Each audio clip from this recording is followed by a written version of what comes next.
Father travelled to Switzerland to end his own life. She knew she could be breaking the law. But she says she is prepared to go to prison over it, and she has no regrets about helping her father, John Lenton. She joins us now, live from North Wales, alongside her son Scott, who also travelled to Dignitas in Switzerland. And in the studio is Anthony McCarthy, from the group Care Not Killing, which opposes assisted suicide. But we're going to start with you, Sandra. Good morning to you, and thank you for joining us. Just to make it absolutely clear here, you have had absolutely no second thoughts about this whatsoever. You think what you did was morally defensible to the hilt, don't you? Yes, we do. We believe what we did was right for my dad. Did you know absolutely when you were doing it that you were breaking British law? Yes, we did. But we put the feelings of the human being involved above that. Well, tell us about your father. What was wrong with him? What was he suffering? Dad, over the last couple of years, was doubly incontinent, had Parkinson's. He was already completely deaf, and he was then beginning to lose his sight to dry macular degeneration. He was a shell of what he was before. When did the subject of taking his own life, or his being assisted in taking his own life, come up? How long did you discuss it before you went to Dignitas? Right, he asked me originally just before last Easter, and I agreed, having spoken to Scott, my partner, and it took 7 months of planning to get there. And how difficult was it for you, Sandra, when your father said to you, "This is what I want to happen"? It's something I expected. It's something that I've known as an adult, all of my adult life, that this is what my mum and my dad would have wanted. It's what we want as a family, and therefore I wasn't surprised at all. And he was absolutely explicit about this, was he? I mean, it wasn't a sort of a slightly hinted conversation, kind of at right angles. It was a very direct appeal to you to help him to die. It was an absolute direct appeal. He simply said, "Do you remember us talking about Switzerland? That's what I want to do now." So you got there. And I went and spoke to Scott and my partner. Yes. So you got there. Just tell us as much as you... Go on, carry on. Yes. OK, sorry, it's the difficulty with these live links. No, I'll carry on with the question. So you got there, you got to Switzerland, you got to Dignitas. Tell us as much as you feel you can about the actual process of his death. What happened? It's very calm and it's very peaceful. There are a lot of misconceptions out there, but both Scott and I felt that it was a very professional, caring organisation, and the whole thing was very calm. It's also usually quite quick, and the person just goes to sleep. How exactly is the fatal dose administered? It's just a little drink, barely a very small amount of drink. And what, he just lost consciousness quite quickly, did he? Yes, within a minute, really. He goes to sleep within a minute or two, and then within his sleep he slips into a coma and then slips away quietly. Was that a horrible thing to witness, or did it fill you with a sense of relief that he was finding peace at last? It's not pleasant to see your loved one die, obviously, but it was a sense of relief for him because we knew he was suffering and not facing any quality of life. And even despite all of your planning, you had still left the possibility that he could come back with you. You'd still booked a return flight for him just in case, hadn't you? Yes, we had. That's right. We had 3 seats booked there and back. Just in case he changed his mind at the last minute. Now, what about prosecution? You've broken the law. There's no question about that. There's never been a prosecution, though.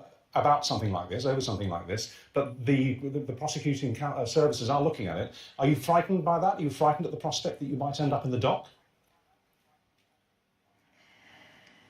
No. We both knew it's possible. We don't think it will happen, but we're prepared for that because it was very much the right thing for my father. And that's the whole crux, is it has to be an individual's choice, and that's what he wanted. And you're speaking out about this because you want to help change the law over this. There's another case at the moment with Noel Conway, who has motor neurone disease. He's currently challenging the law on assisted suicide, and this is something that you believe should happen. Yes, definitely. Yes, we do. What we believe is that the country should have a choice. Individuals should have a choice. It shouldn't be one, or it shouldn't be a group of people imposing their will on everyone. It should be every individual's choice. Right. Okay, well, let's speak now to Dr. Anthony McCarthy from the group Care Not Killing. You oppose assisted suicide. We heard there the story from Sandra about just the situation that her father was living in. He was obviously desperate to end that situation and asked for her help. She's very much saying that individuals should have this choice. Shouldn't that be a right of a person to be able to decide when they end their life? Well, we're talking about a proposed change of the law. Now, that change of the law will affect all lives. And what it will say is that there are some lives that are not worth living, and we will affirm you if you view your life in that way. Now, that seems to me very contrary to the good practice of medicine, palliative care, and we know where we see assisted suicide and euthanasia legislation, it's extremely difficult to control. So in Holland now we have euthanasia of disabled children. You know, there'd be questions about consent there. In Oregon we've seen a skyrocketing of suicide rates. When you change a law, it affects people's whole perceptions of the value of lives, whether lives are burdensome. So, you know, it's not just an individual case we're talking about here. We're talking about a huge societal change if a law changes. I think that's a good point, well made. It is obviously a hugely difficult area to get right, but it doesn't mean you shouldn't try. I mean, I'll lay my cards on the table, speaking as an individual. If, while I'm older, I was told that I was quite quickly going to go completely blind, I was going to go completely deaf, I was going to waste away, I was going to be doubly incontinent, and that was going to be the end of my life. Yeah. I would absolutely want to do what that gentleman did. And I would feel that I had the right to do that as an individual. I would feel that I was the one able to make the right decision about when my life ended. Why should I leave it in the hands of cruel fate? Well, of course, it's very understandable. Many of us may have those kinds of fears, but I think it's extremely important that society, and medicine particularly, affirms our value even in those states, that if people find that they're distressed or that they're very severely disabled, they don't start to think, these kinds of lives are not worth living, I couldn't face that. The attitude should be, how can we best relieve any pain? How can we say that... There are situations where you can't give sufficient pain relief. If someone has a terminal illness, if they're in great pain, if they know they're not going to get better, surely they should be given the choice, shouldn't they, about whether they end their life slightly sooner than it would otherwise be, because it's a terribly difficult situation for them to be in. Well, what you're saying really is suicide is a solution in a situation like that. Or assisted dying. Well, I mean, it is suicide strictly. I mean, you are taking your own life. Assisted dying is a euphemism to make it sound more palatable. But suicide, you know, there is rightly a taboo against suicide. We try and prevent people from having suicidal feelings because that's a false evaluation of the value of their life. But surely, I mean, the points you're making are, in a sense, generalisations. You're broadening the argument. Surely there are personal exceptions. Let me give you this scenario. This is a true scenario. Some years ago, I interviewed a survivor of the Bridge Too Far campaign, the parachute drop on Arnhem. He was a paratrooper. And he was holed up with a colleague and another soldier in somebody's garden behind a wall, and a German mortar landed and blew his friend's stomach out. He was completely eviscerated. He probably had about 5 minutes to live. He was in utter agony, and he begged his colleague, his fellow soldier, to shoot him. He did. Blew his brains out. That wasn't a bad act, was it? Well, it's a very understandable act. Was it a bad act? think that there's...